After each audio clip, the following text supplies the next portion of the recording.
Isang magandang gabi mga kalapatids, mga kakwento. Nagkasakit na ako dahil sa stress sa first lap ng karera. Sa mga nangyari kahapon. Medyo ano tayo, nahagip na lakwan ng stress, ano? Lalo na to, isang reason din ng stress ko kahapon. Yan, umiiyak pa. Ko-complain. Isa to sa aking entry sa Battle of the Champions. Pakilala ko na nga. Ang ibon po na to ay kapatid mismo ni Mau 37.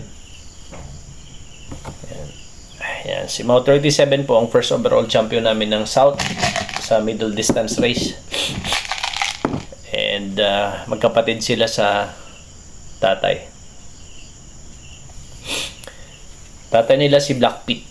So bago nawala si Black Pit sa poder ko, bago ko siya binenta at na-share sa ibang sa isang newbie sa Manila, ito ang naiwan sa akin. Ninakaw pa ang ibon na to. Ninakaw ng bata na kapitbahay. Ninakaw sa akin. Buti na lang na-block namin. Umamin. Binalik niya. Ang reason niya, maganda daw kasi ang kulay. Gusto niya raw mag-alaga ng ganitong kulay. Ito, nag-iisa ito. Tapos ito pa yung naiwan na nag-iisang anak na. Dahil nga yung tatay niya, napilitan ako na i-share na rin sa isang tropa na alam ko na gusto rin na umasenso sa pag-iibon. So yun, na-stress ako kahapon kasi hindi siya dumating. Tapos yung mga concerns din sa karera na nagkapatong-patong. Kaya ito, tinaman tayo ng ating sakit na rhinitis. Basta na-stress ako, may rhinitis na ako. Nagra-runny nose na, nag-allergy na. Pero mga kalapatid, sa mga kakwento, nagbablog ako ngayong gabi kasi para ipakita sa inyo yung patuloy na journey ng aking mga ibon sa Battle of the Champions. May 4 na lapang nalalabi. Itong ibon na to, butas na ang first lap. Pero masaya pa rin ako kasi umuwi siya kanina. Ito ang hirap ng hindi mo na masikaso ang pag-iibon. Kasi ako, most of the time, nandun lang ako sa city, malapit sa aming office. So, uwi lang ako dito pag gabi na sa loft ko sa bukid. Ang nag-aasikaso sa kanila na dito, yung aking kaibigan na matandang farmer. Siya na lang pinapakiusapan ko. So, kung ano lang ang kaya niyang gawin, syempre, matanda na rin siya, marami na rin siyang sakit. Kung ano lang kaya niyang gawin, kung maparonda niya, kung hindi niya maparonda, yun, tanggap ko na yun. Basta lang may ibon ako, nakakapagkarera pa rin ako, masaya na ako doon. Yun nga lang, syempre, we cannot expect yung good result. Tulad ng iba. Sorry, kailangan kong hindi katulad ng iba na nakafocus sa mga ibon, Sa akin, tanggap ko na kung ano yung kayang ipakita ng mga ibon ko, yun na yun. Tanggapin na lang yun. At least nakakapag-ibon pa rin. So ito, hindi umuwi kahapon. Umuwi kanina umaga. Masaya. Kahapon lungkot na lungkot. Pero kanina masaya. Kasi umuwi siya mga 7:30 daw. And medyo, ang katawan niya, ito, lagi kong sinasabi sa inyo, ideal pill. Isa sa katulong ko sa pagre-recover ng aking mga ibon. Hindi ako nagda-diet sa ideal pill. Basta marami akong ideal pill kada karera. Bumibili ako ng isang canister. O katumbas ng isang canister. Pag medyo gipit, bumibili ako worth 500, worth 800, ganun. Pero, yun, kailangan natin talaga na mag-imbak ng ideal pill pag may karera tayo. So, yan. Hopefully, mas mabilis na siya makarecover. Kasi loading na naman nila ng Friday.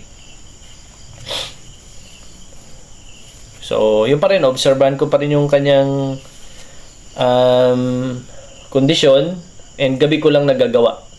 Unlike nung dati na andito pa yung anak ko, hindi pa nag-aaral, namomonitor namin, no? Natuturuan ko siya kung anong gagawin. Ituturo ko sa kanya lahat. Yan. But ngayon, iba na ang sitwasyon. So yun mga kalapatids, ano? Ang pag-iibon minsan ay depende sa lifestyle natin. Kung anong meron, tanggapin. Kung anong meron, yun ang pag-obrahin.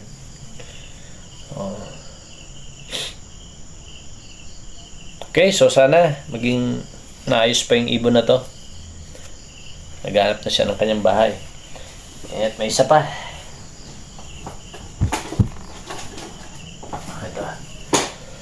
Ito yung ano ko kahapon. The only source of happiness ko kahapon despite yung mga stress ko kahapon. Kasi umuwi itong aking ibon. Yan. Nag 1,000 plus pang speed niya. Number 9 siya sa rank sa Battle of the Champions. Malalayo ang speed ng kalaban. Okay lang yun. Mahalaga umuwi ang ibon, no? Wala nang pressure. Yun din ang advice ko sa inyo. Huwag niyo i-pressure yung sarili ninyo na sige, kailangan ang ibon ko sintulin din ng kalaban. Huwag ganun. Of course, gusto natin mag-aspire na tayo mag-lap winner, no? Pero kung may time ka, sige, gawin mo yung best mo, no? Bigyan mo lagi yung kakayanan mo. Yung oras mo, basta libre, bigay mo lahat. Pero kung tulad ko na nahawakan ko lang sila gabi, kailangan tanggapin. Hanggang dito lang talaga yung kaya nating ibigay. And yung ibon ang bahalang magbalik kung anong kaya niyang ibigay din. Kaya nga importante din mga kalapatids, pag nagkakarera tayo, yung bloodline, no? May mga bloodline kasi na hindi mahirap alagaan. May mga bloodline na kailangan mong tutukan. So look for that bloodline, no? Yung bloodline na hindi ka kailangang mag-aksaya ng maraming oras pero maganda pa rin ang performance. Ayan. So ito, papakilala ko sa inyo. Ang ibon na to ay isang Tony Vega, no? Anak siya ni Lucky 9. Si Lucky 9 ang aking second overall champion sa isang MDR race, middle distance race. Si Lucky 9 at saka si Mau 37 ay sabay na kinarera. Parehas ko silang ibon. Si Mau 37 nilaro ng aking tropa. Si Lucky 9 ang nilaro ko. So yun. First overall si Mau 37 and si Lucky 9 naman ay second overall. YB pareho sila, young bird. So akalain mo ngayong South race namin, 600 km race, Battle of the Champion pa, magsasabay na ikakarera yung mga kadugo nila. Kadugo ng dalawang champion natin. Yan. So ito, ang ibon din ito ay galing ang nanay kay Boss Kenji or Gara Panagiton. Si Boss Kenji ang kauna-unahan na nagbigay, siya ang source ng kauna-unahang ibon na nag-champion sa aking love. Yung first overall champion ko sa Matnog race na pinangalanan kong Kenji. Ayan, so sana uli ay palarin tayo gamit ang linyada ni Sir Kenji and of course ang linyada ng Tony Vega. Ayan. So since maganda naman ang kondisyon ng ibon, hindi ko masyadong binubugbugyan sa ideal pill. Okay na muna yung isa lang. So isa lang ang ibibigay natin. Isa lang. One is enough, no? Kasi okay naman yung kanyang kondisyon. Buo ang katawan, na-recover niya kahapon. Kahit kahapon, sobrang payat nito kahapon. And first time nilang matulog sa truck bago sila na-release. So, Friday umalis ng La Union, nakarating doon ng Saturday afternoon, and then Sunday sila pinakawalan. So, 2 days sila sa truck. And nanibago sila. And very fortunate, and happy na itong ibon na to ay umuwi on time. Hindi man siyang bilis ng mga kalaban, pero okay lang. Kasi sabi ko nga, live with what you have. Kung anong meron, maging happy, Yun ang binigyan ng ibon ko, buti nga umuwi pa eh.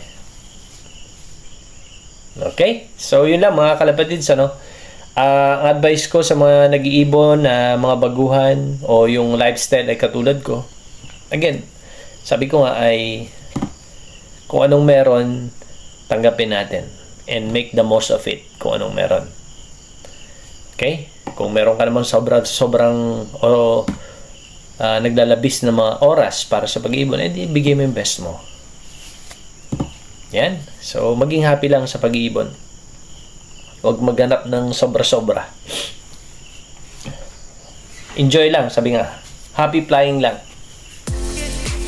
Okay, mga kalapatids, mga kakwento, maraming salamat sa pagtutok sa mga bagong followers, sa mga nag-follow po sa atin yung past 2 days na tayo nag-post ng ating video. Maraming salamat sa inyong pag-follow, and sana meron kayong natututunan at nag-enjoy kayo sa panonood ng aking mga videos. God bless everyone. Happy flying sa inyong lahat.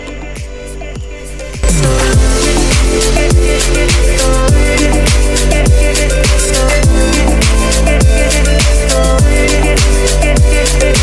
back.